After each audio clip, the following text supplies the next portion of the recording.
guys, magandang hapon. Hapon pa ba? Magandang hapon sa inyong lahat. Okay pa ba kayo? Okay pa ba lahat? Parang magiging wall tour.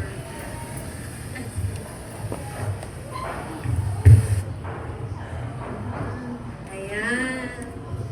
Alright. Okay, magandang hapon po sa inyong lahat.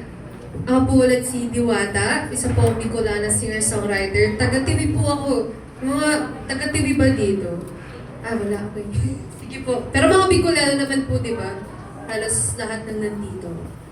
Sige. Hala. Okay. So, ngayong hapon na ito, syempre magtuturo ako. Syempre lecturer ako ngayon eh. Pero, syempre hindi lang to simpleng pagtuturo. Kanina si Sir Mark parang may sila ng songs dito. Yes! Ganon! Huwag tayo mahiya. Mas nahihiya ako pag nahihiya kayo eh. May mga, meron din ba ditong mga hindi pa nakakapagsulat pero gustong magsulat ng kanta? Yes! Ako na sasagot sa inyo guys. So itong mga pag-uusapan natin ngayon, basic songwriting lang siya para lahat makaka-relate kahit kahit mga aspiring songwriters. Okay ba 'yon? Yes. Sige, very nice. So, ayun, let's begin guys. Children. Yes.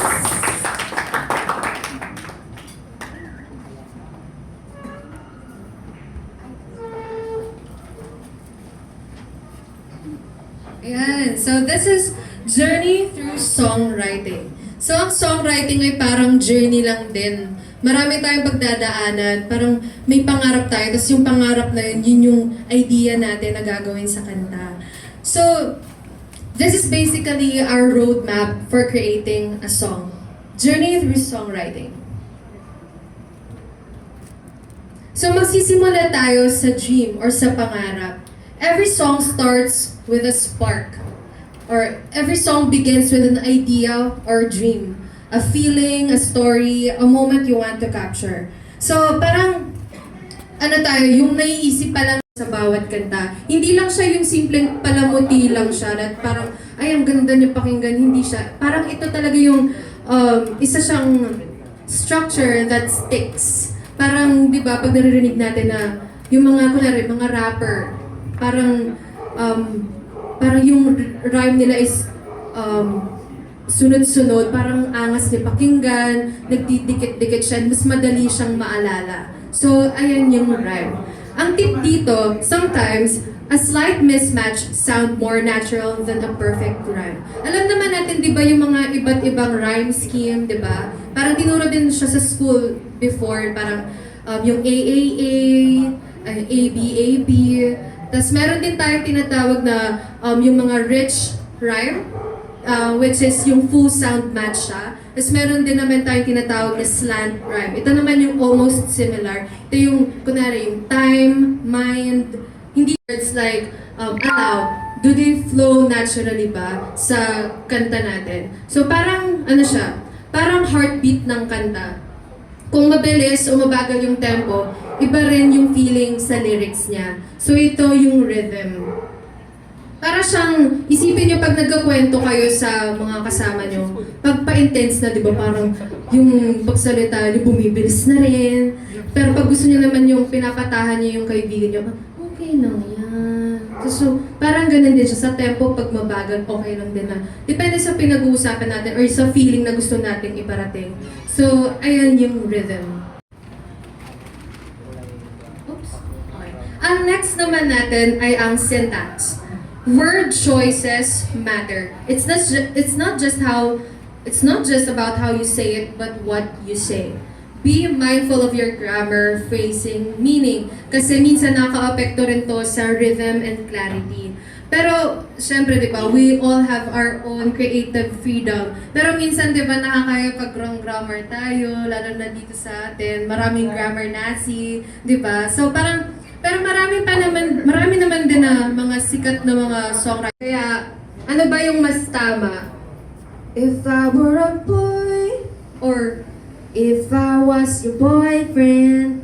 So, tingnan tama sa inyo. Pero di ba, pag pinakinggan nyo, parang tama yung if I was... Meron ba? Ano? Ay, oh, yung kanta ko pala. Sige, yung kanta ko. Kumusta ang biyahe na pag-alagaw? Example, oh, hello there. Misteryoso. Example pa nito, yun nga, yung kumusta ang biyahe pag-alagaw? Meron ba kayong alam din? Example.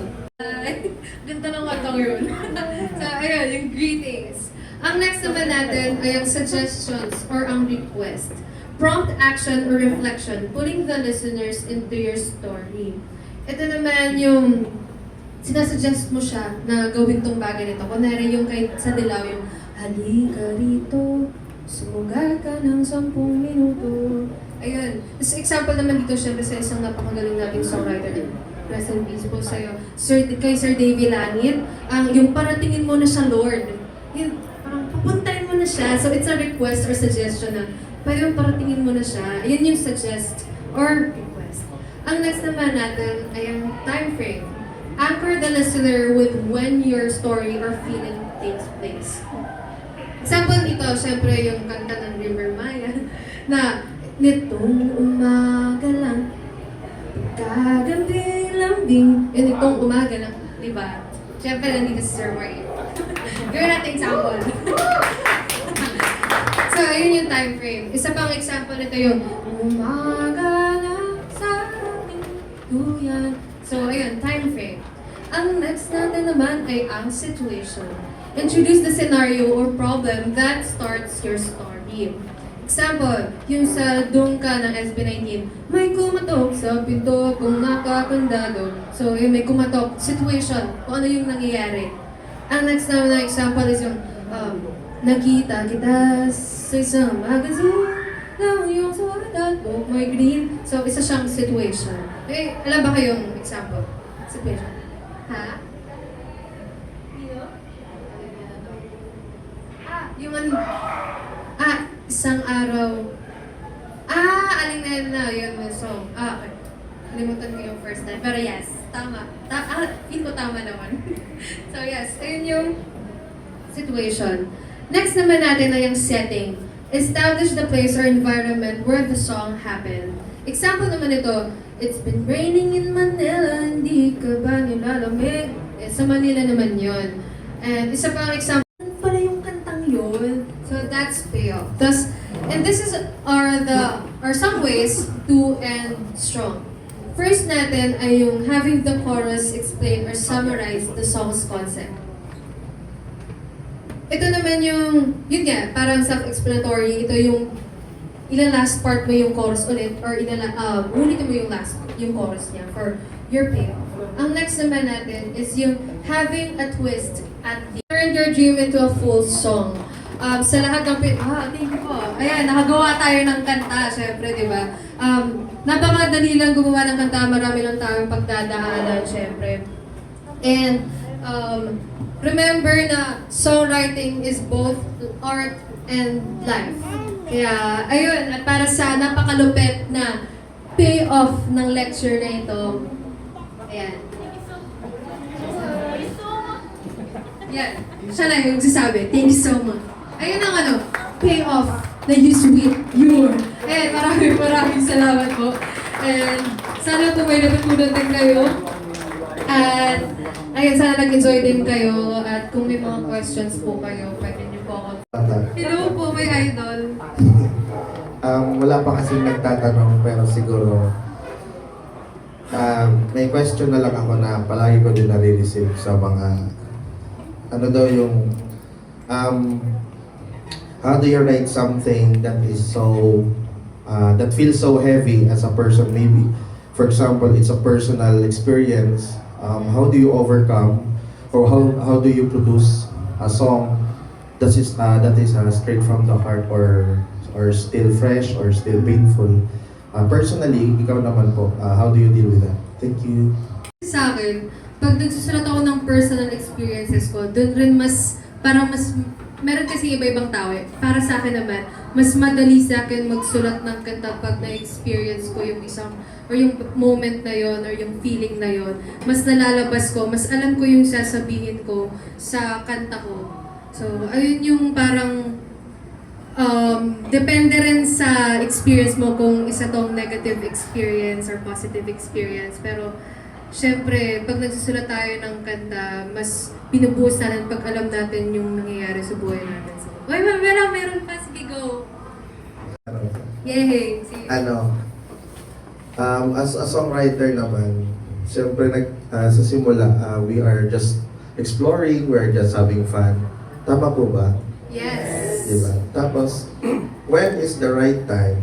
Or, sa katagalan ng pagsusulat, and if you're gonna be recognized by 5 people, 10 people, and then dumadami, we experience somehow yung nag-exist na letter R, which is yung responsibility as a songwriter. So, pang heads up lang po sa mga katulad naming mahilig lang magsulat. Hello? Ano po yung, how will you deal with that? Or how do you deal with that right now? Especially if, for example, you have a specific genre or topic or kind of music na tinatambayan for now, and then how will you deal with that kind of responsibility? Let's say, for example, you're writing love songs, and then you want to be, as an artist, then you want to be seen as someone who is responsible and then aware of the social matters happening in our country or sa mundo natin. How do you deal with that? And para alam din po namin yung gagawin namin, Ma'am Diwata. Gawin po. Question kasi, lahat naman Yes. tayo papunta doon. And I'm sure sina Sir Mark, they've all experienced that, Yes. na pag hindi nag-iingay yung artist or yung songwriter, sinasabihan na bingi or so out of touch. So, Hindi rin kasi mga love songs yung mga sinusulat ko. Kung naabutan nyo ni Kobe, naabutan nyo ni Kobe, yung mga sinusulat ko before na songs ay mga progressive songs tungkol sa ating bayan, sa lipunan, LGBT rights, mga artista ng bayan. Mga ganyan mga sinusulat ko. Pero minsan may point din sa buhay natin, kunwari gusto nating pumasok sa industry, syempre, iniisip natin din yung ano ba yung magugustuhan ng masa. Lagi natin yun iniisip na gusto natin nandun agad tayo, gusto natin na yung masa maiintindihan agad tayo. Kaya ayun, nagsulat ako ng mga love songs, nagpadabata ka. Actually, hindi pa nga pala yung padabata ka eh. May ginawang kalangitan, yung payapa, mga love songs. Not until parang biglang nasali ako sa isang songwriting competition na sabi ko, ang ganda pala sa feeling magsulat ng isang Bicol song nang ginagamit yung sariling lingwahe. At doon ko naramdaman na parang, what if i-try ko? Nasa label na ako nun eh. Na mas nakakatakot syempre, di ba, pag nasa label ka na hala baka hindi kumita yung kantang ito. Syempre, as an artist, iniisip natin yun na kailangan kumita tayo. Pero, inisip ko na hindi, mahal ko tong ginagawa ko. This is who I am. Ito yung pinagmulan ko. And yung song kasi ito, yung mga songs na ginagawa ko in Bicol ay napaka sincere. Para ako nakikipag-usap since yung Bicol is yung first language ko. So, iba yung feeling na binibigay sa akin ng pagsusulat in Bicol. Kaya, ayun, nagsimula ako mag-release ng mga Bicol songs. I'm not really a composer, no, but I really like to hear your answer for this. Kasi, syempre kami, we do a lot of activities and we're always happy to see pag meron nag-succeed sa songwriting na hindi from Metro Manila. Kasi we have a lot of them. So, and you use by your own language is very commendable. So, siguro, maybe if you can share to the group, what do you think made the difference for you? Pwedeng nakatulong or maybe made it a little bit easier because like you, some of them are starting to write, naglabas sa Yes. Spotify, but you've reached a level na even popular songwriters have not reached that level or cannot replicate. Diba? Like 40 plus million streams is really very amazing. No? So, tingin mo ano nakatulong? Maybe para maging nakilala ka, you recently won an award. Yes. Congrats for that. But what do you think helped? Like is it choosing a label? Is it just doing something? So yun lang, yung sa perspective mo lang. Because Nagsimula rin ako sa pag-attend ng mga song, katulad nito, mga songwriting workshops, songwriting lecture, yung The Dawani Project, dito siya sa Albay, sa Bicol. Tapos, hanggang sa, sumali rin ako sa mga songwriting competitions, doon na rin na nagsimula ako magsulat ng Bicol songs. Pero syempre, kailangan din natin pumili ng mga mapagkakatiwalaan nating circle, yung mga taong tutulong sa atin. Siyempre, hindi ko na tumaabot kung hindi rin dahil sa mga na kilala ko sa schools, nung college din ako, doon ko na-meet yung manager ko, and doon din actually ako nakapasok sa label na Sony Music. And yung kanta ko rin kasi, nilalabas ko siya kung saan-saan, like sa SoundCloud, kung dati sa Facebook, pinapost ko, and mas madami rin na gigs na nag-a-attend. Kahit mga open mics, actually dati rin, lagi akong nag-gig sa isang resto bar sa Tiwi. Tapos yung kanta namin, puro lang siya covers. Pero sumisingit ako ng mga original songs. Tapos yung kinakanta namin, mga 30 plus songs. Like 3 set siya, tapos 30 plus songs yung kinakanta namin. Tapos parang lahat ng yun ginagawa ko para may pangpunta ko sa Maynila, may pang bus, may pangkain sa Maynila, at gano'n. Kaya lahat yun pagdadaanan talaga natin eh. So, kailangan lang talaga din na piliin mo yung circle mo. Tapos, syempre, huwag kayong mahihiya din magtanong sa mga may alam din tungkol sa, kunwari sa label stuff, kunwari okay ba, yan sa business side ng music, kung okay ba tong label, kung okay ba yung kontratang to. So, ganyan. So, yan. Ayun, thank you so much. Question naman. Situations na mental block ka when writing a song. Sorry, dalawain ko na ba? Para sulit. And second, meron bang kantang hindi natatapos? Writer's block naman. Actually, nagkaroon na rin ako ng parang ilang buwan na hindi nakakapagsulat ng songs. Like, pinipiga ko na yung sarili ko, wala talagang lumalabas. So, ako, kailangan ko lang talaga ng magpahinga. Yun yung ginagawa ko palagi. And kailangan ko ng bagong environment na doon may inspire ka na gawin kung ano man yung bagay or may isang bagay na hindi mo pa na-experience. Doon parang matatamaan or magkakaroon ka ng spark na gumawa ulit ng isang bagay or ng isang kanta. Yun yung ginagawa ko pag nag-mental block ako. Magpapahinga lang ako, gagawa ko ng lalabas ako. Hindi ako magkukulong sa kwarto kasi makikita mo lang yun doon yung dingding mo, ng bahay mo. Kaya sinasabi ko kay na mama, Mama, sorry kapag lagi ako nasa labas. Alam mo, mamang may writer's block ako. So, ayun. Tapos pagdating naman po dun sa second question na may natatapos po bang kanta? Ay, hindi po ba natatapos sa kanta? Sa tingin ko, hindi pa natatapos. Sa tingin ko po, nagkakaroon siya ng panibagong buhay. Kasi may ibang kanta na, ibang lyrics na pwede para siyang bumagay sa ibang kanta na ginagawa mo, na pwede mo siyang recycle, kumbaga. Parang ganun yung tinitingnan ko. So, wala naman, yung idea na yun, pwede na siyang matapos. Tapos, pwede mo siyang gawin into another idea or into another song. So, ayun po. Ayun, thank you so Okay po. And for our last question. Sige. Actually, mas gusto ko talaga yung kwento behind ng Santay Guar, pero sige, yung Padaba-Taka. Yung Padaba-Taka sa mga hindi nagbibicol or hindi nakaintindi ng Bicol, sa Tagalog ay Mahal Kita, yung Padaba-Taka. So, ayun siya. Basically, yung pagsulat ko ng kantang yun, inimagine ko lang na gusto kong gumawa ng bucket list namin ng gagawin ko sa Padaba or sa mahal ko or sa future. Wala, maririnig din ng mama. Parang gusto ko lang ng bucket list na gusto kong gawin sa mahal ko. Nandun yung pagluluto ko siya ng Bicol Express.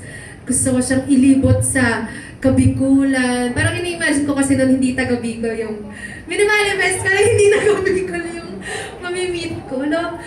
So, parang isa siyang taga Maynila na mapupunta sa Bicol at ipagluluto ko siya ng mga delicacies ng Bicol, ang Bicol Express, alaing na may siling labyo ay labuyo,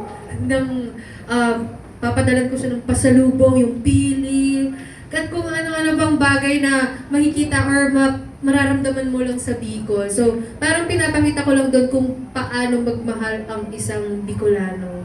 Yun yung kwento ng Pataba. Wow! Now you know, Mama! Dito with her para po makapag-photo po tayo with the group. So, dito na lang po tayo na lang po tayo lahat.